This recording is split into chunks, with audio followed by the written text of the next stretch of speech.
안녕하세요. 헬레네입니다. 롯데월드에 가면 자유이용권으로 놀이기구를 탈 수 있습니다. 많은 사람들이 줄을 서서 차례를 기다리죠. 그런데 어떤 사람은 줄을 전혀 서지 않고 곧장 놀이기구를 탑니다.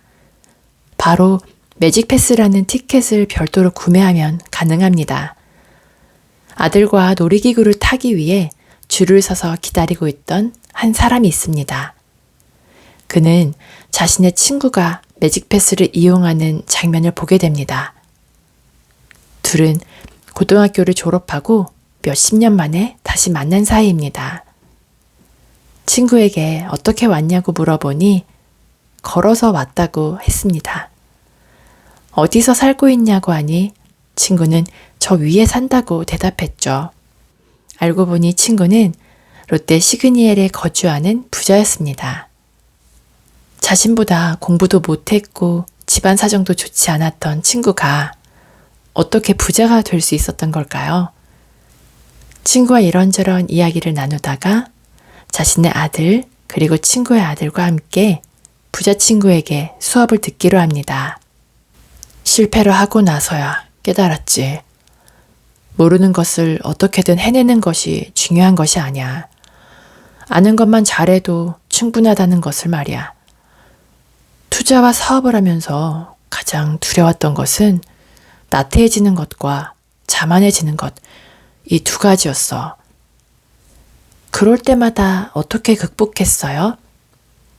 욕조에 얼음을 가득 채우고 들어가서 차가움의 고통이 느껴지지 않을 때까지 반성하는 시간을 가졌어.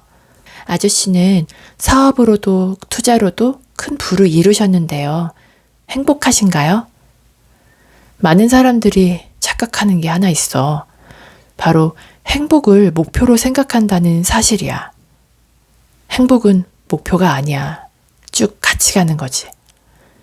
우리는 매 순간 행복을 느끼고 있는데 행복을 저 멀리 있는 목표로 삼기 때문에 행복감을 못 느끼고 있는 거지. 샤워하고 나서 드라이어로 머리를 말릴 때, 맛있는 음식을 먹을 때, 재미있는 영화를 봤을 때, 추위에 떨다가 따뜻한 곳에 들어갔을 때, 사랑스러운 반려동물과 교감을 나눌 때처럼 소소하고 행복한 순간들이 매일 벌어지고 있단다. 그래서 부자가 되는 것은 목표가 될 수 있지만 행복은 목표가 아닌 거야. 돈을 버는 과정에서 충분히 행복할 수 있다는 뜻이지. 돈으로 행복을 살 수는 없지만 행복을 줄 수 있는 것들은 얼마든지 살 수 있어. 아저씨가 돈으로 산 것 중에서 가장 큰 행복을 주는 것은 무엇이었나요? 그건 말이다. 바로 자유란다. 자유라면 마음대로 하는 것을 의미하나요? 자유로운 사람은 거절할 때 변명거리를 만들어내지 않아도 되지. 다른 의미로는 어떤 것에도 구애되지 않고 원하는 가치를 위해 살아가는 것을 의미해. 반대로 얘기하면 무의미하게 사는 것은 자유가 아니야. 그냥 놀고 먹으면서 편하게 살 수 있잖아요. 그건 자유가 아니라 나태함이란다. 그 나태함 또한 자유 아닌가요? 나태해진다는 건 그 나태함의 굴레에서 벗어나지 못한다는 뜻이고, 여유롭다는 건 내가 내 삶을 마음대로 조절할 수 있다는 의미야. 높은 언덕에서 대굴대굴 굴러가는 바위가 있다고 생각해보자. 그 바위에는 의지가 없어. 그냥 굴러가는 거야. 그러면서 다른 돌과 나무에 부딪혀 돌멩이가 되고 더 작아져서 모래가 되고 그렇게 점점 작아지는 거지. 내 마음대로 한다라는 것이 반드시 자유를 의미하지 않아. 오히려 포기와 타협을 빌미로 본능에 지배당한다는 뜻이기도 해. 자유로운 상태라는 건 뭔가요? 롯데월드에서 타고 싶은 것을 마음대로 원하는 때에 타는 게 자유란다. 타고 싶은데 1시간 동안 줄을 서야 한다는 것은 그 줄이라는 공간과 1시간이라는 시간에 속박당하는 셈이지. 돈으로 자유를 산다는 의미인가요? 맞아. 1시간 줄을 서고 나서 탈 수 있잖니. 자유를 누리지 못하는 게 아니라 불편한 것뿐이야. 그건 좀 아닌 것 같은데요. 남들이 유튜브를 보거나 밖으로 놀러 다닐 시간에 따로 시간을 할애하는 사람들이 있어. 아무 노력도 하지 않는 사람과 너희들처럼 노력한 사람의 결과가 같으면 어떨 것 같니? 빈부격차라는 건 어느 정도는 있어야 하고 있을 수밖에 없단다. 빈부격차는 없애야 하는 거 아닌가요? 빈부격차가 없는 나라가 있다고 하자. 일을 많이 하는 사람과 일을 안 하는 사람의 임금과 보상 차이는 없어. 그러면 누가 일을 하려고 할까?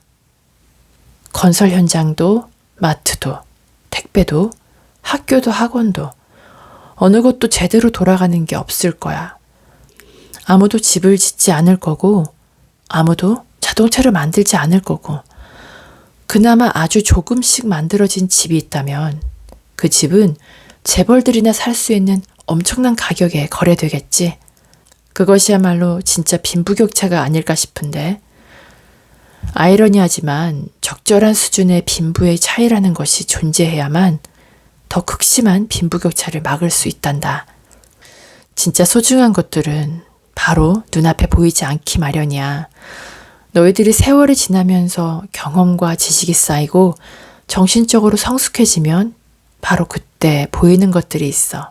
그러니 너무 조급해하지 않아도 되고 앞서 나가는 다른 사람들을 보면서 괴로워하지 않아도 된단다.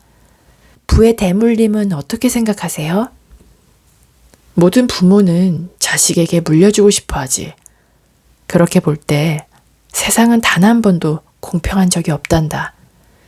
여기서 중요한 것은 부를 물려받느냐 안 받느냐가 아니야.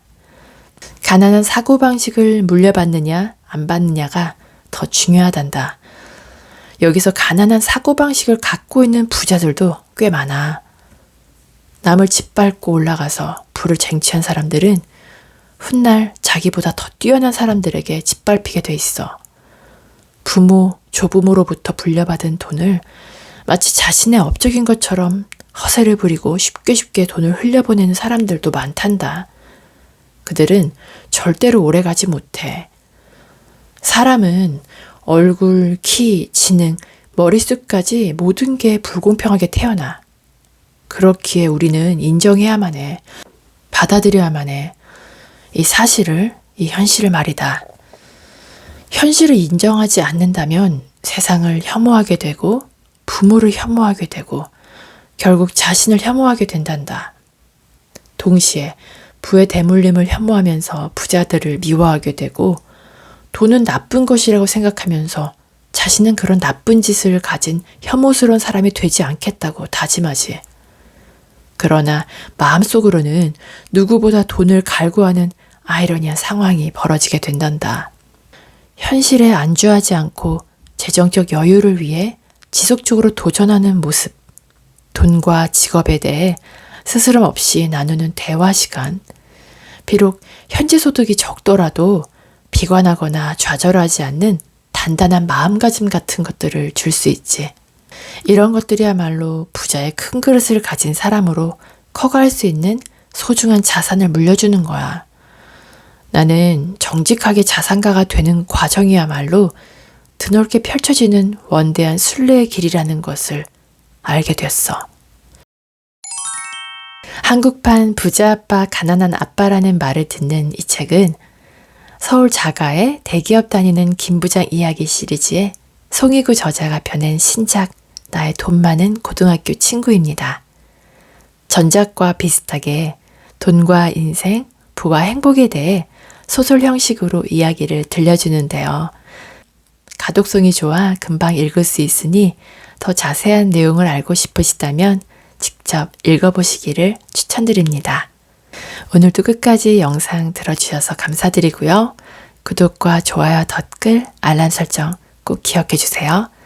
즐거운 하루 보내시고 다음에 또 만나요.